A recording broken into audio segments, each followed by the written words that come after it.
and welcome to my list of the top 20 board games based on TV shows, or TV properties, I should say. This list is going to be 11 through 20. We're going to do a countdown, and then I'll do a follow-up list of the top 10 games. I should suffice to say that these games are probably going to be shows that I enjoy, and games that I enjoy. And I'll kind of talk about each one as I go through, and explain why I like this game so much, and why I like IPs. I love IPs on games. It's just something that I really, really enjoy. I won't say I would love a game just because it has an IP, but if it has a really good IP on it, it would definitely help me jump into it a little bit more. So let's go ahead and jump right into this list. Number 20 is Dukes of Hazzard, the board game. Now, this was kind of my first IP game, and I really didn't even own it until I was an adult. My cousin had it. We were like best friends, like brothers, and we would pull this out and play it all the time. We loved the TV show and the General Lee, and this was just a fantastic game. Now, as kids, I'm not 100% sure we played by all of the rules. Maybe we did. But as I've grown up, I've introduced this to my son. I still love Dukes of Hazzard. It's a guilty pleasure of mine. So the Dukes of Hazzard board game, it's still a really fun, like, children light, it's a roll and move, but it does have decisions in it. Some randomness and luck and lose a turn and stuff like that. That kind of was most 80s mass market games had. But it's still a really fun little racing game that has two paths. You can go down a dirt path or you can go down a street path.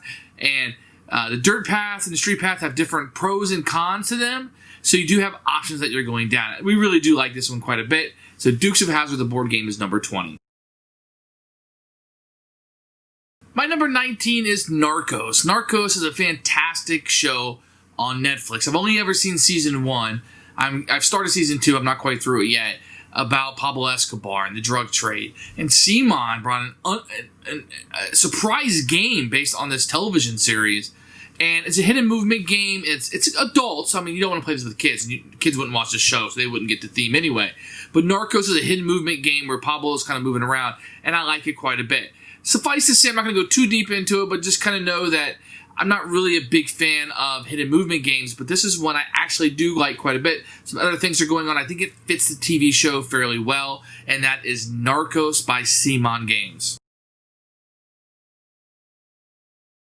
Number 18 is X-Files, the board game, and this is one that kind of showed up and left and didn't stick around very much. It's a one versus all, where one person plays a cigarette smoking man, somebody play the X-Files team, and you're trying to get rid of these conspiracies that are going on. I felt like it was a pretty good addition. Kevin Wilson, I believe, designed it. It plays with more people, is better, and it kind of covers the first 3 seasons of the show. And I felt like this was a really fun little game to get into. It's kind of hard for me to get those 1v-alls to the table because a lot of times we don't play games. We don't play the same game a tremendous amount of time, and I need to help people around with the rules, and it's hard because I'm normally the guy having to play the 1 versus the all. So I have to be like, no, we're just doing gameplay questions. Here's a gameplay question, and your strategy you guys can make up on your own. And that usually works. So X-Files, the game. This is one, if you haven't checked out, maybe you want to go back in time. It's released in 2015, and check this one out.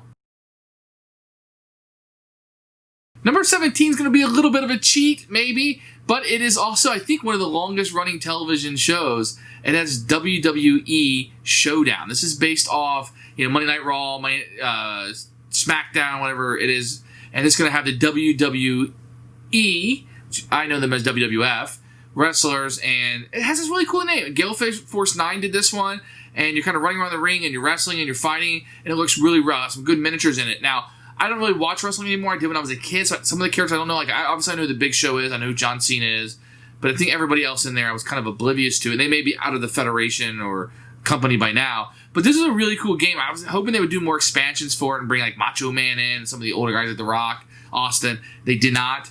I assume it didn't do very well, but it's a pretty fun little game. And if you're into wrestling, this might be, and maybe one day I'll do a top 10 list on wrestling games, but this might be the best wrestling game on the market for this kind of thing where you're not just running the company, but there are some good simulations out there, but you're physically doing the in-ring stuff. There's some card play and hand management that goes into this one.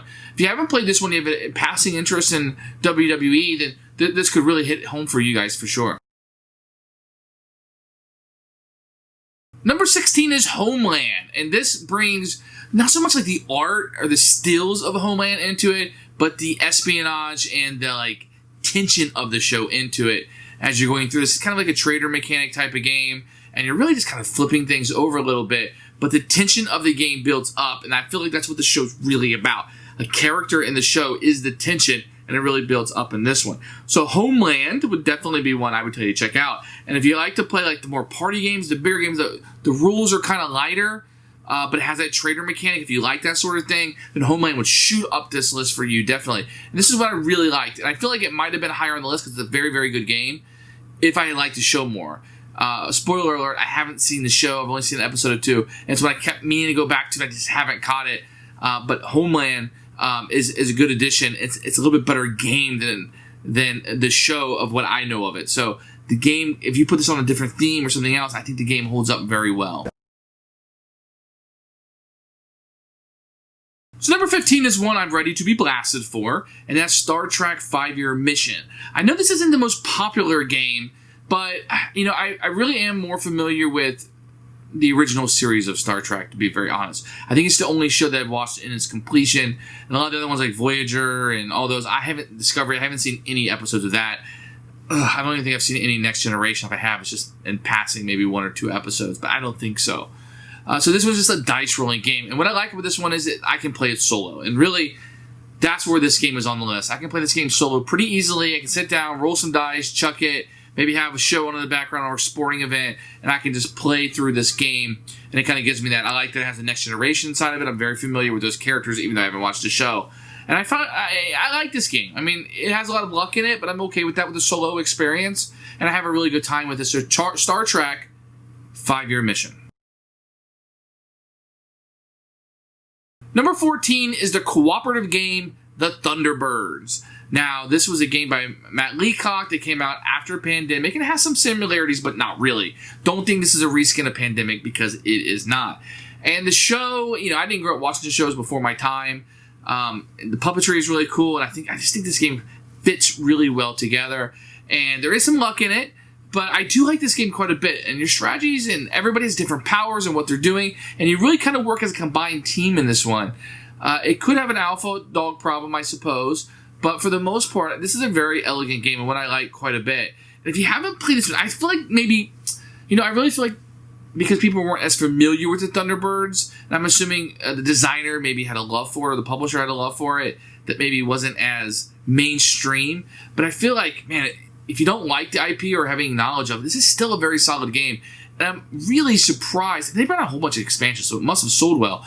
But I'm really surprised that you don't hear more about this one. This is a really good game. And one, if you haven't played it, I think you're missing out on this one. So check this one out, Thunderbirds. Number 13 is a deck building game based off of Vikings, the TV show. I believe it was on History Channel. I haven't watched this show yet. I'm very familiar with it. I really want to see it. It's on my to-do list. But no, I haven't seen it yet. But Vikings is something that kind of brings deck building together, but in a way they're not used to, as there's a lot of you're going against your opponents a lot, and you're raiding, and you're doing things, and what you're doing is affecting the other players. And I really don't see that a lot in deck building. I see a lot more of like, I'm building my thing up. I think that's what I like about Legendary, is that you're kind of working as a team. But in this one, you're individualized, and you're going after a certain goal, and you almost feel Viking, like a Viking in this one. And you're like, well, duh, it should. It's called Vikings. Yeah, but a lot of times you don't get that feeling. In this one, I do. So Vikings is one. This is probably another one that people have probably missed. And you see it a lot with these IP games, because people, you know, you go buy Batman because you're a Batman fan. You go buy Marvel because you're a Marvel fan. You buy Homeland because you're a Homeland fan. But some of these games, and this is one of them, that are pretty darn good, I think people miss out on because they're just not familiar with the IP. And that's going to happen with IP games. And this one may be one like that for you. If you're in the deck building games and you want more of that player interaction, Vikings, Raid and Conquer is your game. Number 12 is a game that some people, when they first played, they're like, wow, I expected a little bit more with this one. It's Wacky Races. Now, this is based off a Hanna-Barbera cartoon that was really about a race. And there was a bad guy called Dick Dastardly, who was one of their villains. He's a new villain in a new Scoobs movie, which may or may not be new by the time you watch this. But Wacky Races was a game that I kind of like, oh. And I was a little bit let down with it by first. I don't know what I expected, something more. But I brought this home from the CMON Expo. It's one of my favorite games that I bought there. And when I brought it home, I was pleasantly surprised by how well this works as both a party game and a family game. Very easy to play. and it has this like pull where like if you're behind on this rubber band, it's like propelling you forward. And Dick Dastardly's throwing down these traps at you, and he can never win the race. Most time he's not going to win the race. The people, the players are going to win the race. Everybody has their own unique powers, and you spin those, but you kind of ration them off. But halfway through the game, you get them all back. I kind of wish this game was a little bit longer. Now, there is luck in this game. It's a family weight game. It's not expected to be the next, Agricola or Caverna or whatever. This is a family weight game, and you're going to have these cards in your hand and how you manage them, how you play them out. And part of the game is playing the right card that matches the terrain so you can keep moving, but also doing so such in a way that you bounce over other people, because once a spot has 2 people on it, you just go over it. And planning that out in a very limited way is very important.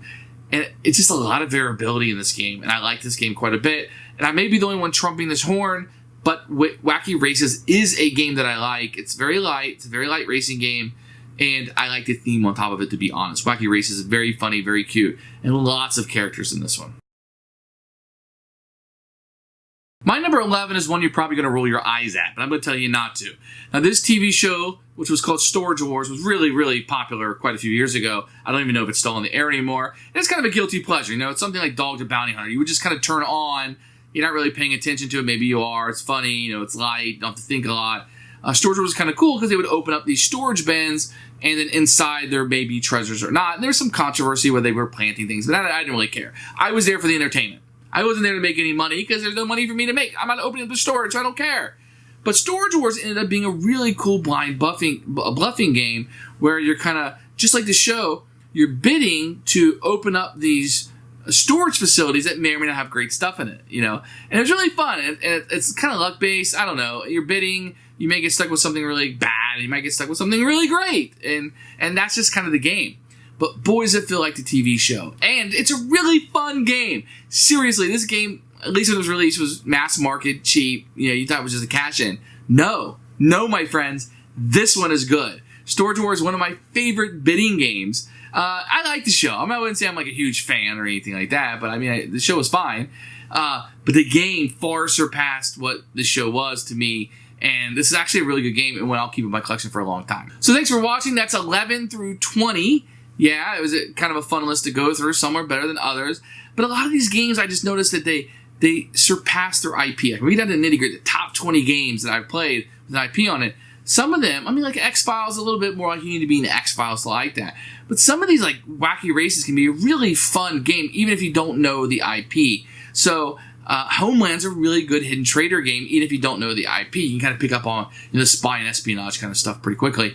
So, this is the list. Please tune back in when I release the top 10 games based on TV shows.